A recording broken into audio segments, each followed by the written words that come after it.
আমার হাতে একটি গোয়েন্দা সংস্থার অত্যন্ত গোপনীয় রিপোর্টের কপি এসে পৌঁছেছে।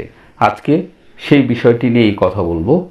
আমরা জানি যে 5ই আগস্টের আগে পরে বাংলাদেশের বিভিন্ন কারাগার থেকে সাজাপ্রাপ্ত 2200 কয়েদি এবং জঙ্গি পালিয়ে গিয়েছিল এবং 5ই আগস্টের পরে আমরা দেখেছি যে 174 জন জঙ্গি এবং 11 জন শীর্ষ সন্ত্রাসীও কারাগার থেকে মুক্তি পেয়েছে।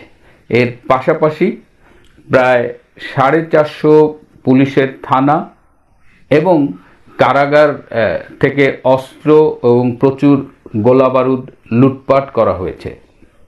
এই জঙ্গি গোষ্ঠী, এই সন্ত্রাসীরা এখন সক্রিয় রয়েছে এবং এখনও এই যে পালিয়ে যাওয়া 2200 সাজাপ্রাপ্ত জঙ্গি এবং কয়েদি, তার মধ্যে 700 কিন্তু এখনও নিখোঁজ রয়েছে, অর্থাৎ তাদের এখনও ফার্দার গ্রেপ্তার করা যায়নি।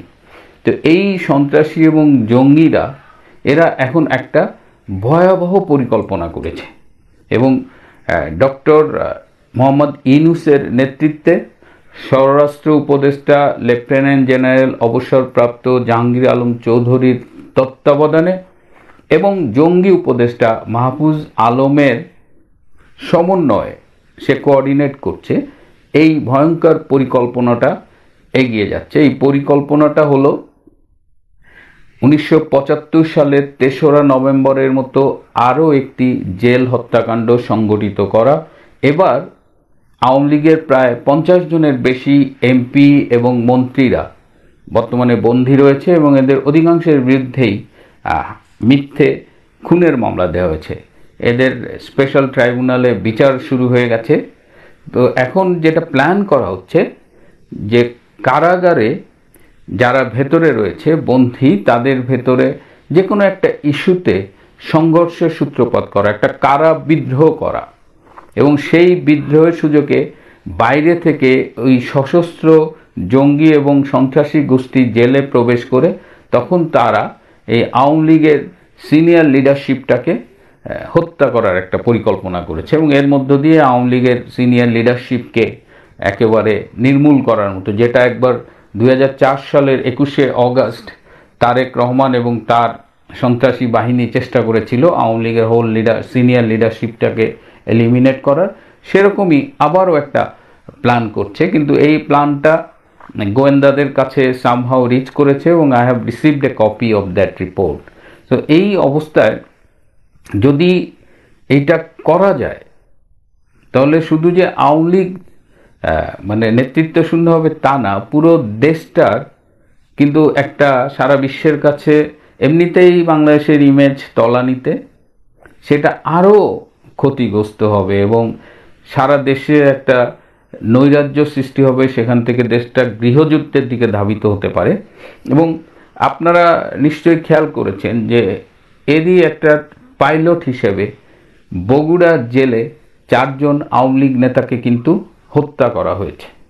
সুতরাং এই প্ল্যানটা চলছে, এর ফান্ডিংটা আসবে দেশি এবং বিদেশি সোর্স থেকে এবং এর সাথে বিদেশি সেই শক্তিটা জড়িত যারা বাংলাদেশের স্বাধীনতাটাকে আজ অবধি মেনে নিতে পারেনি। এরকম একটা মানে সিরিয়াস একটা ষড়যন্ত্র চলতেছে যে জেলে আওয়ামী লীগ নেতৃবৃন্দকে হত্যা করা হবে। এই অবস্থায় কিছু রিকমেন্ডেশনও এই রিপোর্টটায় আছে। তার মধ্যে বলা হয়েছে যে বাংলাদেশে প্রায় 69টা কারাগার রয়েছে এবং 69টা কারাগারেই বর্তমানে নিরাপত্তার ঝুঁকি রয়েছে। সো এই নিরাপত্তার ঝুঁকিগুলো কমাতে হবে এবং আওয়ামী লীগের সিনিয়র লিডাররা মেইনলি ঢাকা কেন্দ্রীয় কারাগারে এবং কাশিমপুরে যে হাই সিকিউরিটি জেলটা আছে সেখানে রয়েছে। তো সেইখানে সারা বাংলাদেশেরই কারাগারের সিকিউরিটি এনহ্যান্স করতে হবে, সিচুয়েশনটা বাড়াতে হবে, স্পেশালি ঢাকা কেন্দ্রীয় কারাগার এবং কাশিমপুর হাই সিকিউরিটি জেলে। এর পাশাপাশি কয়েদিদের যখন এই আওয়ামী লীগের নেতৃবৃন্দকে যখন জেল থেকে কোর্টে আনা নেওয়া করা হবে তখনও একটা হাই সিকিউরিটি প্রোভাইড করতে হবে, কারণ এটাও একটা কিন্তু পয়েন্ট যে এই আনা নেওয়ার পথেও তাদের অ্যাটাক করা হতে পারে। এর বাইরে জেলের ভেতরে যারা কারারক্ষী রয়েছে, দায়িত্ব পালন করছে, তাদের স্পেশালি ট্রেন আপ করতে হবে এবং তাদের স্পেশালি জানিয়ে দিতে হবে যে সিকিউরিটিতে কি করণীয়। যখন সাক্ষাৎ প্রার্থীরা এইসব নেতৃবৃন্দের সাথে দেখা করতে আসবেন, সেখানেও একটা স্পেশাল সিকিউরিটি মেনটেন করতে হবে। এবং সারা বাংলাদেশের কারাগার, বিশেষ করে যেটা বলেছি যে মেইন দুটো কারাগার, ঢাকা কেন্দ্রীয় কারাগার এবং কাশিমপুরের হাই সিকিউরিটি জেলের সিকিউরিটিটা এনশিওর করতে হবে। আমরা চাই না যে 1975 সালের নভেম্বরের মতো আরেকটি ঘটনার পুনরাবৃত্তি 2024 সালে হোক। সুতরাং আমি ইচ্ছে করেই আপনাদের সামনে ইস্যুটা আনলাম, যদিও একটা কনফিডেন্সিয়াল গোয়েন্দা রিপোর্ট, কারণ এর মধ্য দিয়ে, এটি জানিয়ে দেওয়ার মধ্য দিয়ে আমরা ধারণা করি যে এর মধ্য দিয়ে ষড়যন্ত্রকারীরা অন্তত পিছপা হতে বাধ্য হবে। কারণ এটি সবাই জেনে গেলে আমরা সবাই সতর্ক হয়ে যাব।